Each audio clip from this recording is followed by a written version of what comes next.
Hello, welcome to Emotional Badass, where Moxie meets Mindful. I'm Nikki Eisenhower, your host, life coach, and psychotherapist. And on today's episode, I'm discussing speaking up and sharing a story about how I found my voice.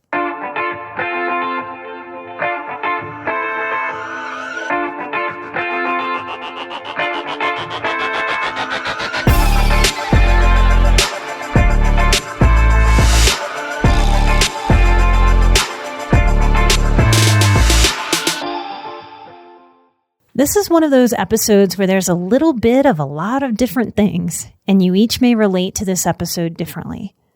I have so much fun getting feedback from you all on Patreon and on Instagram about how you relate to different episodes. We're all similar as highly sensitive people, but we're all really different, and I really like what we take from different things, how we process. It's part of the beauty of the difference and the similarity in our tribe. In this episode, I'm sharing a story of teenage me speaking up and having some experiences that broke down generational racist black and white relations where I grew up in southern Louisiana in the 90s.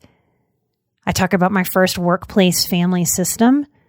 And at the end of the show, I'm going to share our big announcement. It's a big positive change happening with the show. So hang out till that sweet outro music rolls to hear about our big announcement. All right, let's dive in.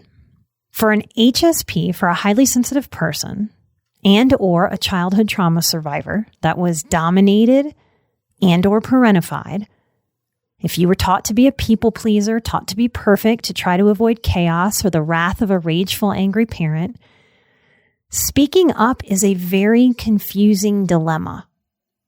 And it's an endeavor to speak up. And we can have a whole lot of overprocessing and story creation from the anxious mind about speaking up. I had an experience in high school that showed me how quiet, how conflict adverse, how internal and people-pleasing I was. I had my first fine arts class in the second half of 10th grade. It was a one semester instead of a yearly class. And once this semester started mid-year, a boy, a very cute boy, sat behind me, and every single day he asked me for a pen or a pencil. He would lean toward me, he was behind me, and he would lean toward me and tap me on the shoulder and say, "Do you have a pen or a pencil I could borrow?" And I'd wordlessly reach into my backpack and hand him a writing utensil every single time, over and over again, and he would just thank me. At the end of class, he would try to give it back, and I'd say, no, it's okay. Or I'd just kind of mumble. This happened every day. I had that class 4 days a week for an entire semester. About 6 months, maybe a year later, I was working my second, what I thought of as my real paycheck job beyond babysitting, at a fast food chain. So I'm working at this fast food place for a few months, and it really pushed me out of my shell. It made me get out of my comfort zone. And it was excruciatingly awkward and anxiety producing for me. And yet it was really, really good for me. It helped me find my voice. At 16, I was working the drive-through window in the fast food place where I was timed. And I was expected to have everyone through my window under 30 seconds. Anything over a minute was a problem. So it was fast food, but it was also high pressure. And I've genuinely tried to do well in any role and any job I've ever had. And I took this job seriously. I had to engage people. I had to talk. I had to talk to staff. I had to talk to customers. I had to talk to the kitchen if I messed something up in the order and I knew they were going to be upset. I had to deal with how fast-paced this was, despite my overwhelm and desire for things to be slow. This was a very, very, very constantly busy fast food restaurant right off the highway and very close to some Louisiana parade routes. And I happened to work there during the Mardi Gras season. Lines would wrap around the building and down the street and would seem endless. We would work nonstop for hours on end. Just like runners get a runner's high, we had a work pace high. And anybody who's ever worked in any kind of restaurant, when you get in the flow and you get busy, it's really, really hard, but it's really, really rewarding. And when that team works together to make everything happen, there's a satisfaction in the teamwork that really I've never felt outside of working in a restaurant, even though working in a restaurant is very, very, very difficult. I learned a lot at that job. Most of the employees were Black, and the guys in the kitchen, a lot of them had served time in prison for marijuana charges. Now, at the time, I had no concept. To me, marijuana was the same as heroin, was the same as cocaine. I didn't understand that different drugs were different. I was in the place of all drugs bad. I had been warned by my family and my managers not to fraternize with the older kitchen staff. And some of that was about my age. I was 16. They were in their 20s. I didn't listen, and I'm so glad I didn't, because they helped me grow so much. It was a big education in breaking down this idea of, one, dangerous, ex-cons, bad, be scared. Because I didn't act standoffish with them and I was polite and respectful and kind, we bonded. They looked out for me. I felt safe with them. That restaurant, it's a national chain, this would have been about 1996, would manipulate the time clock. That's what my managers would do. They would manipulate the system that clocked our hours so that I could work longer hours than was legally allowed with an underage work permit.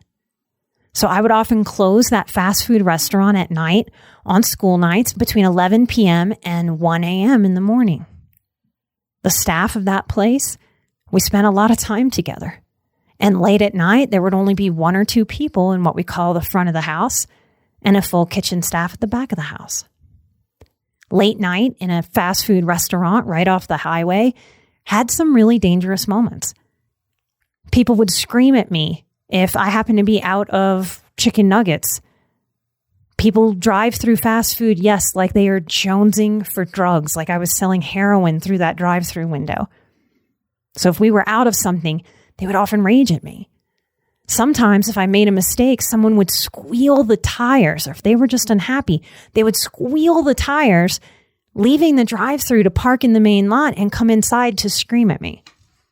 Those men that I had been told to stay away from, they stood up for me. Those men helped me laugh at myself. When I would come into work, they would sing the Hey Mickey song, but say Nikki. When I'd come into work and I'd blush bright red, completely embarrassed from head to toe to have that much attention at me. And then they'd laugh until I'd laugh. They helped me learn to laugh at myself. If something happened in the front of the house with an angry customer, often the kitchen staff would walk immediately to the front as a show of force, sometimes saying things like, "Say it to me, not to her," to be protective over me. Or one might turn to me and say, "Nikki, go to the back, I've got this." And that customer would all of a sudden calm down. None of those men ever tried to date me or make a move on me. And we would have deep discussions while we were closing and cleaning up the restaurant. It was the first time someone described weed, marijuana to me as a drug different than harder drugs. And I could tell, I could sense that these guys didn't have any kind of drug problem. They were really good stand-up guys. This gave me one of my first experiences, the first experience, with how wrong it was that these men had been incarcerated for marijuana. I often have the thought that requiring people to work together, different races, different cultures, if we could come together and be forced to work where we have to be a team, those experiences really force us past our awkwardnesses, if you will. And it takes all the unknown awkward fear that is underneath so much, not just racism, but differentism, which is really what racism is beneath the surface. If we worked together, we would get to know each other as people.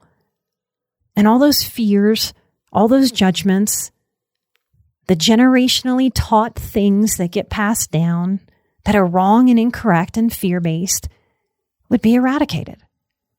It was these men who told me not to feel bad, that I had been a bit intimidated and scared of them at first. Because after we became friends, I could tell them that. And they understood. And they told me that their mamas, about 3 of them, had warned them about me, too. A thought I never would have had if they hadn't told me that. They had been told that young white girls were jailbait and to stay away. It blew my mind as a brand new thought I had never considered, that I might be dangerous for them, or that their parents would think so. And it made me sad that there was truth to what they were saying, because I had been raised with a lot of racism.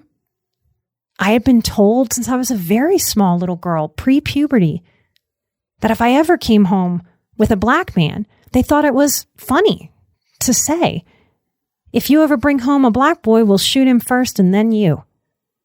And I told them that too, these men, this work family. I think it was healing for all of us to have platonic relationships where we genuinely liked each other. Coming from different worlds in some ways, learning that the way we connected with others and saw the world had similarity. We were so much more similar than different. That fast food job was my first real job place family system. And I felt seen and protected and understood. And I was encouraged there to speak up. In having these black-white conversations back then, we were saying the things that we weren't supposed to say out loud.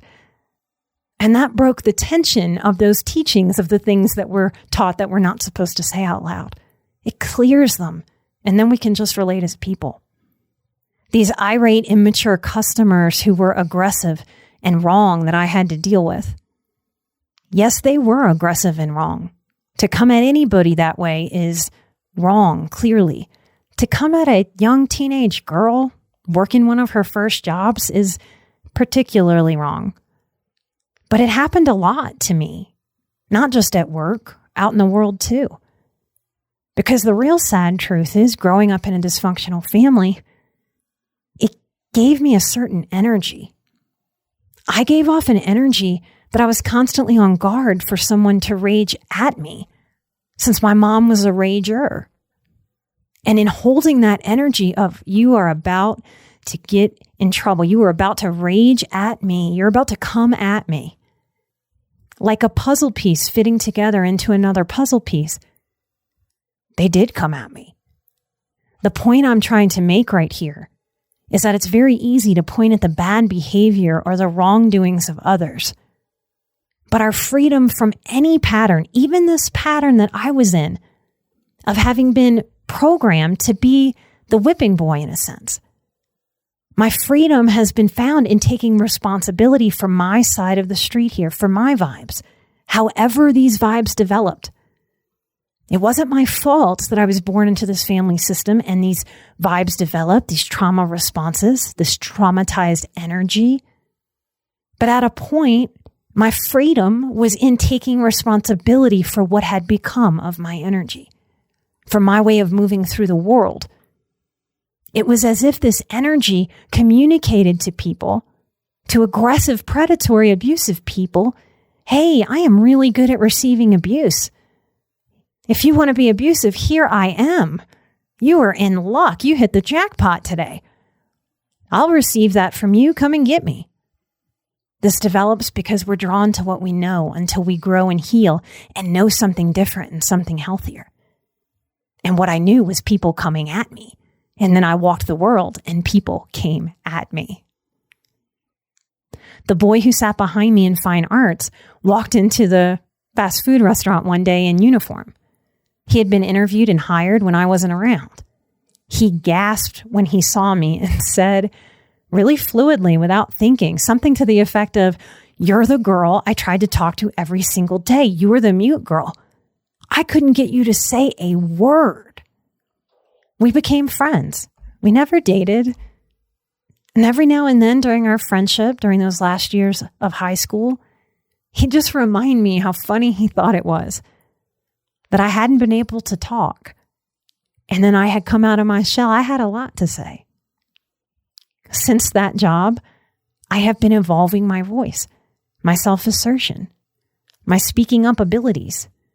Not because I ever wanted to, but because I realized that life requires speaking up sometimes. It's been a lifelong journey coming from that almost mute girl, living like someone was going to one way bestow a people-pleasing Olympic gold medal on me one day, in letting go of the people-pleasing, the fear of what others will think, the fear of being judged as weird or bitchy or pushy for speaking up or speaking my mind, or letting go of the people-pleasing terror of having a dissenting or unpopular opinion, something that terrifies the average highly sensitive person or trauma survivor. I realized at a point that I had been programmed to shut up and shut down, to be a passive woman, even a doormat, and that there might be women or people who are satisfied, truly being passive, staying quiet, going with the flow of what other people want. But I just wasn't truly this person. I had tried to be, and it didn't feel good. It felt uncomfortable. I was stuffing the truth of myself down. I saw how it hurt me when I stayed quiet, how I stressed, how I overthought moments before they happened, moments after they happened. I would rehash and perseverate on regret about not having said what I needed to say. I have spent hours and hours and hours of my life, tons, I mean metric tons of emotional energy, rehashing. Should have said this, should have said that. Why didn't I think to say this in the moment?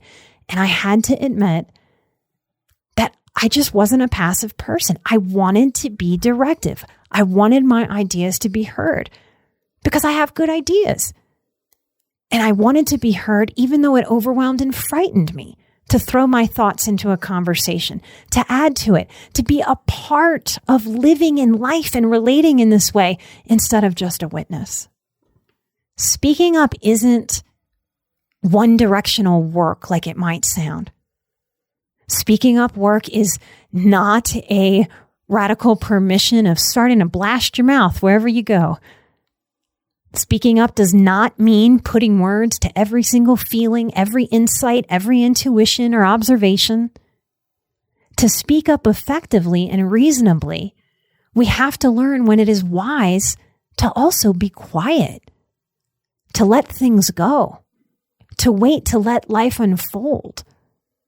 As we grow and evolve as people who are awakening and embracing self-development and more effective coping strategies for inner and outer life, we grow into ourselves more artfully.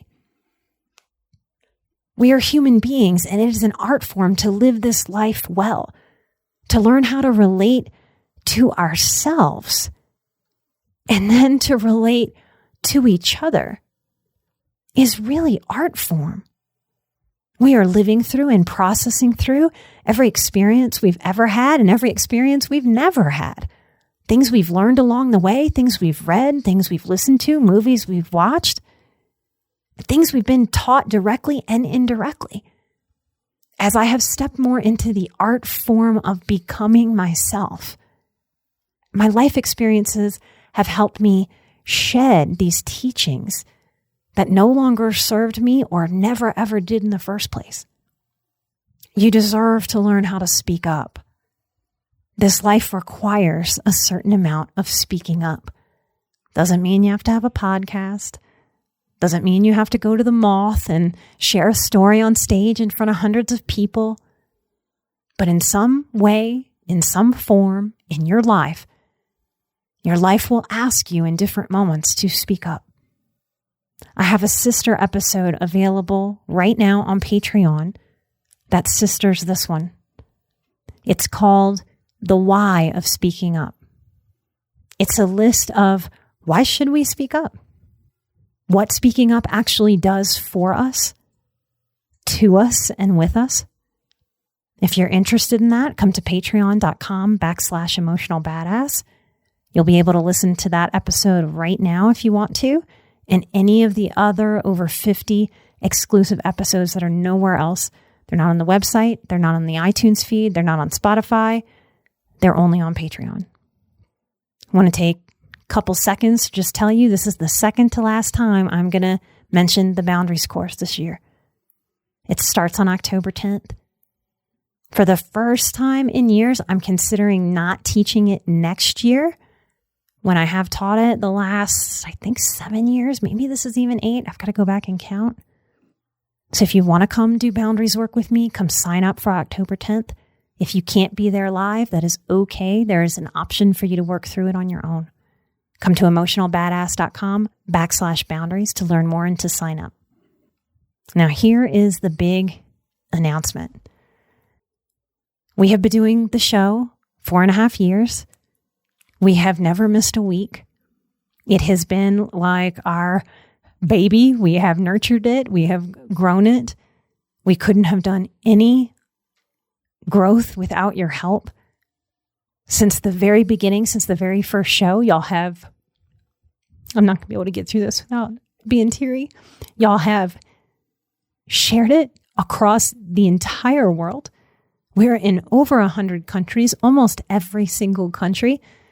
Y'all, some kind of way, there are 4 downloads in North Korea. I don't understand it, but it sure gives me a kick to think of somebody in North Korea hearing me. We have done everything on the show as just me and my little team. I've been on interviews. I've interviewed people that I've hand selected. And there comes a time and a place where we have to grow. We change. We connect with new people. We do that in life and we do that in business. And it feels risky and it feels scary to face change because it's a big unknown. But to grow and not be stagnant, we lean into change anyway. A while back, I was invited to be on Jill Tietz's podcast, Sober Powered. And it was one of those empath moments for me where everything in my body went, yes, yes, yes. I don't think I've ever been on a microphone where I had more flow and felt more fully who I am sharing myself. And that was because of the space Jill held for me and the energies of openness that happened between the two of us.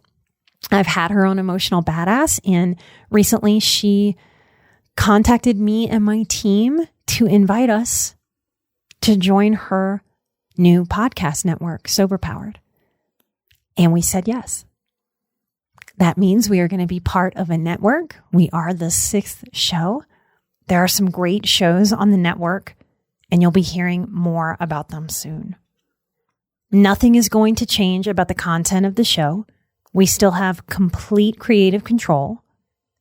But as of last week, Emotional Badass is part of the Sober Powered Network. By partnering up, we are going to be able to grow the show and our audience far beyond what we could have alone. One of the big changes that we're going to make is that we're going to have ads. We have said at certain times over the years that we have tried not to have ads. We were growing the Patreon, trying to make that work to not have to take advertisements. And we're really at a point where we need to bring that revenue in to take the show to the next level. Now, whenever you are faced with change in your life, I hope that you hold on to who you are and what you need. One of the reasons we've said yes to this is because we get to have total 100% control over what we advertise. So I get to advertise things that I have already been excited about and wanted to advertise and share with you. I feel good about this change. I feel a little scared. I feel a little nervous. It'll be the first time that I record something that is an advertisement for something that isn't my own thing. And working with other people is awesome and exciting. I'm a super introvert. It's a little scary. And it's a good growth edge for me to lean into. I want to thank y'all for being on this journey with me. It fills up my heart knowing that there are so many people out there in the world that are allowing themselves to own their sensitivity, to grow their coping strategies, to evolve their inner child, to step into more joy and more peace, to let go of the effects of old trauma, and to expand, to build into a life that every baby that comes into the world deserves. expansion, peace, security, community, love, and light. Thank you all for listening all the way to the end so that I could share this announcement with you. And thank you for bearing witness to my growth. So you will see those changes coming soon. Until then, I hope this episode and all of the episodes helps you find a way to stand up and speak up in your life. Light and love. I'm an emotional badass. You're an emotional badass. And together we are where Moxie meets mindful. I'll see you right here next time with a brand new episode. Bye-bye.